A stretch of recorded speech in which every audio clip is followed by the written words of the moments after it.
The LA Kings take care of business against the Ducks and are building momentum with 3 straight wins as they continue to ride the hot hand in net with Pheonix Copley. We'll break it all down on this edition of Locked on LA Kings. You are Locked On Kings, your daily podcast on the Los Angeles Kings, part of the Locked On Podcast Network, your team every day.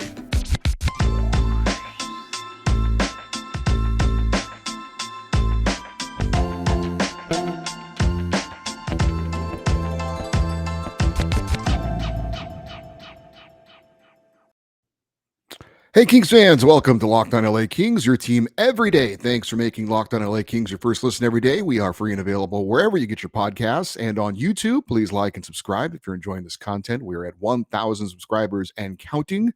My name is Eddie Garcia. I am your host of Locked on LA Kings. I've worked in sports media for almost 30 years, the past 20 plus years of the Fox Sports Radio Network. I'm also co-host of the Puck Podcast, a weekly NHL review show that's been putting out content for the past 16 years. And of course, a passionate LA Kings fan for 30 plus years. Real quick, I wanted to apologize for the video issues we've been having lately. If you are watching on the YouTube channel, a couple of the episodes have been a little bit fuzzy, especially yesterday's episode. I'm aware of it. I'm going to try and see if there's a reason for what's going on and, of course, correct it. I have done something very important. I did reboot my computer, which apparently is like, right, that's the first thing you do when something's not working right. But yeah, I don't know what's going on. I'm doing the exact same thing that I've always done.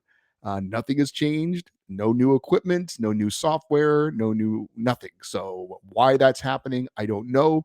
It's obviously very frustrating to put in the time and the effort to do something, and then something that's out of your control affects possibly the way people have enjoyed the show. So again, if you're watching on the YouTube channel and you watched yesterday's show and were like, man, why is this fuzzy? It doesn't look as good as it should. I totally agree with you. It didn't. But if you watched it anyway and listened to what I had to say, I appreciate you sticking with it. I hope those issues aren't going to turn up today. But I am looking into it to try and find out what possible issues there might be.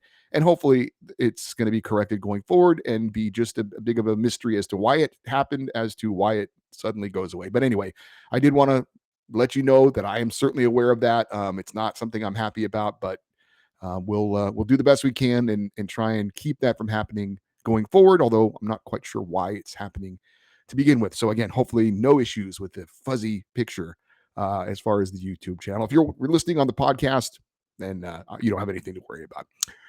The LA Kings played their second game since returning home from their 6-game road trip and looking to win their third straight game as they were hosting the Anaheim Ducks, first of 3 meetings between the Ducks and Kings this season. As for the lineup for LA, it was the same lineup that we saw in the San Jose game. Of course, we didn't do a quote-unquote proper recap of that game, which was on a Saturday because we had Zach Dooley on as a guest on Monday's show, and we touched on the game with him. But what you need to know is for the second straight game, the Kings shaking things up again a little bit. And here was the lineup for the Kings that they had against the Sharks and last night against the Ducks. Adrian Kempe is back on the top line, playing on the right wing with Anze Kopitar and Kevin Fiala. Philip Deneau centering the second line. Trevor Moore is there, but Victor Arvidsson is not. It's Alex Iafallo playing on the left side. Victor Arvidsson playing on the left side on the third line with Blake Lizotte and Arthur Kaliev. And then the fourth line, Rasmus Kupari in at center, Jared Anderson-Dolan on the left side, and Gabe Velarde on the right side. Mikey Anderson and Drew Doughty have been paired up, I believe, on that top pairing the entire year. Sean Dursey and Matt Roy were the second pairing, and Alex Edler and Jordan Spence were the third pairing. Spence entered the lineup for the first time this season against San Jose, and he's back out there again. And Pheonix Copley making his 4th straight start in net for the Kings. And as I mentioned, second straight game. We've seen this lineup from Todd McClellan as he's shuffling things up a little bit since the Kings returned home on the homestand. Like I said, Adrian Kempe back on the top line, Alex Iafallo on the second line, Victor Arvidsson now on the third line. By the way, for Arvidsson, it was his second game back since leaving the team briefly to be with his wife for the birth of their second child. And again, Gabe Velarde and Jared Anderson-Dolan on the fourth line right now. I personally would rather see Velarde on the third line over Arthur Kaliev, although Arthur Kaliev did have a good game against the Ducks. Kaliev continues to be a weapon on the Deneau power play unit, but it just hasn't been working out for him 5-on-5 this year. Maybe eventually, hopefully eventually that'll get going. But Kaliev, again, just the 5-on-5 for him, he has not been able to find the net for whatever reason. Has been a great weapon with the man advantage, but 5-on-5, it's still a struggle right now, a little bit for Arthur Kaliev, although he's doing some other things than just scoring. But that's really what he's on the ice for. He's got an above average NHL shot, and we need to see him put in the net 5-on-5 more. But anyway, Jordan Spence again. One of my favorite players. I've always said I have a fan crush on Jordan Spence. Good to see him get in the lineup and get an opportunity. And Pheonix Copley talked a lot about it on yesterday's show. We're going to continue to talk about it on this show. It's been a great story for the King, but more importantly for the Kings themselves, he has provided really a stabilizing force in net for the Kings to be able to get back on track so far. And we certainly hope it continues going forward. It continued against the Ducks. As for the recap of the game last night against Anaheim, we had a scoreless opening period, fairly even and uneventful first 20 minutes of hockey. The Kings did have one power play opportunity. The Kings did move the puck well, which would be a theme for them with the man advantage all night. Arthur Kaliev did have an opportunity, couldn't find the back of the net. Kings also went shorthanded once in that opening period and were able to kill off the Ducks power play pretty easily. So the penalty kill hopefully continuing to make progress. Second period, the Kings were shorthanded again, but the Ducks didn't even get a shot on goal in their first power play of the second period. Then Gabe Vilardi drew a penalty, and the Kings would grab the lead with a power play goal after more good puck movement. Drew Doughty would blast a point shot through rookie goaltender Lucas Dostal, and LA had a 1-0 lead. Good to see Drew get on the board. That was just his second goal of the season and his first since October 15th. Later on, Mikey Anderson would draw a penalty as the Kings were outskating the Ducks and drawing penalties, which is a good sign. The Kings, again, really good movement on the power play, some decent chances, but couldn't score. And then later, the Ducks called for too many men on the ice. Same story for LA. Great puck movement on the power play, but some decent chances, but again, could not finish with a power play goal. The Ducks would then get a chance on the power play after a terrible roughing call on Matt Roy. He got into it in front of the Kings net with Anaheim's Frank Vatrano. Both players should have gone to the box. Why the referee singled out Roy, I have no idea. Watching the replay of it, I thought that was a bad call by the Kings. The Ducks got a power play they probably shouldn't have gotten, and they would take advantage of it, although the Kings did a really good job for the majority of that power play. But in the final seconds of the power play for the Ducks, they put a shot on goal. Pheonix Copley made the initial save, but he did allow a rebound, and Frank Vatrano would put it in the net, and that would tie it up at 1-1. However, the Kings would respond in the final seconds of the second period to reclaim the lead. Philip Deneau taking the puck behind the Ducks net, came around the other side, and then found Alex Iafallo on the other side of the net, made a pass through the crease, tap-in goal for Iafallo, and that made it 2-1. And just like Drew Doughty, the first goal since October 15th for Alex Iafallo. Of course, Drew has been playing throughout. Alex, of course, was injured for several weeks, but great to see those two guys get on the board, and great to see the Kings respond before the end of the period to have a lead, a 1-goal lead going in to the third. In the third period, the Kings would extend their lead. Nice pass from Arthur Kaliev, who skated it into the Duck zone and made a feed to a wide open Victor Arvidsson, who would score on a pretty backhand shot. That made it 3-1. Shortly thereafter, Kaliev called for a terrible goalie interference penalty. Not terrible because of what he did, terrible because of the call by the official. Kaliev was pushed into the Anaheim goaltender, and there was really marginal contact anyway. That was a bad call by the official, the second bad call against the Kings in this one. But to their credit, they killed off the penalty easily and were able to, in part, kill off that penalty on a great shift by Blake Lizotte. Good individual effort from him. Again, killing key penalties in key moments. We've seen that for the Kings over this little 3-game winning streak they've got going on. The final goal of the game was maybe the Kings' prettiest goal of the year. Kevin Fiala with a great individual effort. He took a pass at center ice with some speed. 2 Ducks defenders closed in on him and tried to knock him off the puck, and he was somehow able to keep his balance while both the Ducks defenders lost theirs. And he took it hard to the net and then scored on a beautiful backhander to make it 4-1 and kind of put the icing on the cake in this one. it was a big goal for the Kings. Maybe not the biggest goal this season, but it's just in terms of, again, skill and just kind of the wow factor. Probably the Kings' best goal of the season from Kevin Fiala, who continues to show his amazing skill. And it was certainly on display with that gorgeous goal to make it a 3-goal advantage for the Kings. And that certainly looked like it was going to be enough with the way that the Kings have been playing throughout. And indeed, that would be the final score. 4-1, Kings get the win. Third straight victory for them. Third time this season the Kings have won 3 in a row. LA out shooting Anaheim 41-25, and the Kings were clearly the better team throughout this win in all phases of the game. I thought it was one of those rare games where the Kings this season really put 3 periods of solid hockey together for a convincing win. The Kings killed off 4 of the 5 power plays for Anaheim, and they did go 1 for 5 on the power play themselves. I thought, again, the puck movement on the power play right now is excellent. They just need to finish a little bit better, but some great chances there for the Kings. I thought special teams, like I said, in all phases of the game, 5-on-5 special teams, the Kings were clearly the better team against the Anaheim Ducks. Kings win their 4th straight game against Anaheim in the first of 3 meetings between the two teams this season. So again, good to see the Kings get a convincing victory in a couple of key moments where the Ducks maybe had a chance to get back in the game. The Kings didn't allow them to get any kind of advantage on the power play. And again, just a really solid, good all-around effort and win for the LA Kings. So that was the recap of the game. What's more of some takeaways, I think, away from the game? Tell you about that in a second, but I do need to remind you that today's episode is brought to you by BetOnline.net. BetOnline.net is your number one source for sports betting information, stats, news, and analysis. Get the latest odds and trends for every professional and amateur league out there, from football to basketball to esports. They've got it all at BetOnline.net. And if you love sports podcasts, you can find those at BetOnline as well. It is the fastest and easiest way to get your betting fix. Head to BetOnline.net today or use your mobile device to learn more. That is BetOnline, where the game starts. All right, so obviously got to be excited about the way the Kings are playing right now. There are a couple of ways to look at this win. I think it's fair to say the Kings did what they were supposed to do. They beat a bad team at home against a rookie goalie. However, considering how the season has gone this far for the Kings, I don't think that we should take any wins for granted at this point. But again, the Kings are building. You can see it.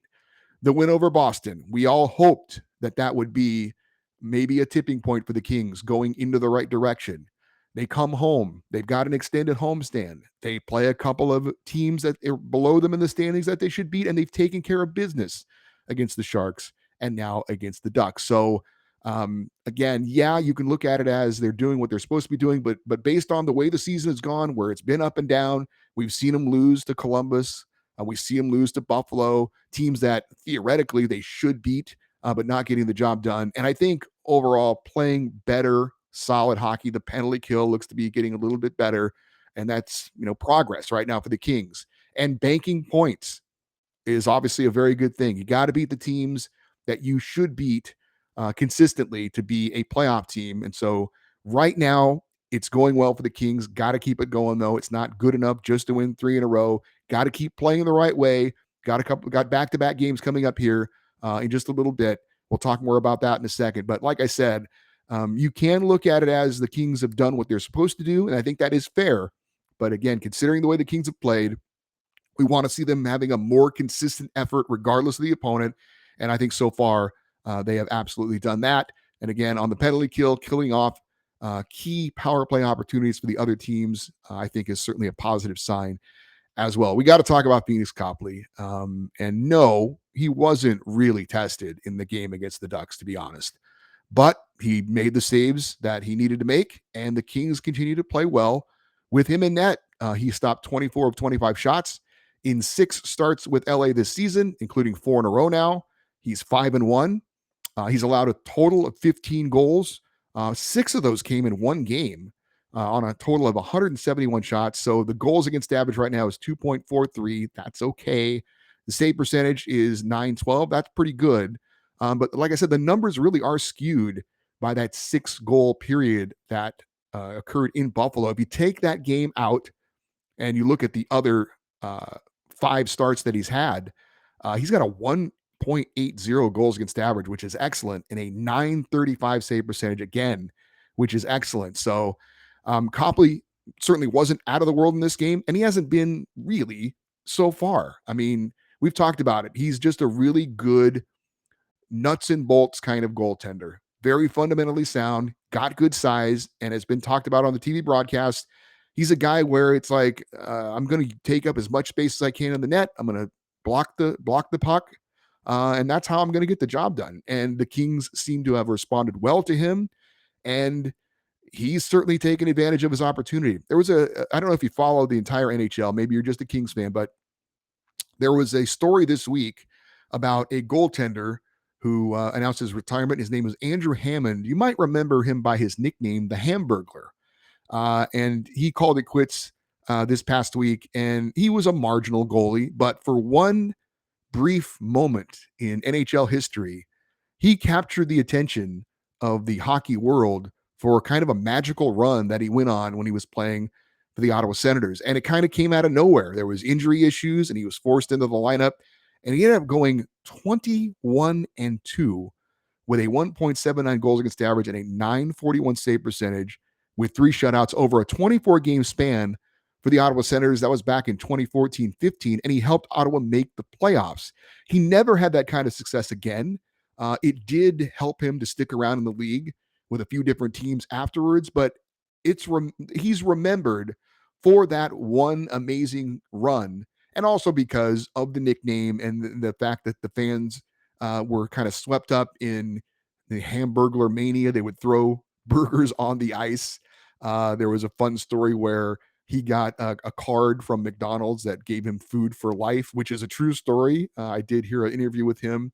They were talking to him about the retirement, and they asked him if that was true, and he did confirm that that was actually true. Although he says he's never used the gold card that McDonald's gave him, but he says it's framed in his man cave and is a great memory of that amazing season that he had. Now, is this that type of a story? Is the Pheonix Copley story something like the Hamburglar, Andrew Hammond?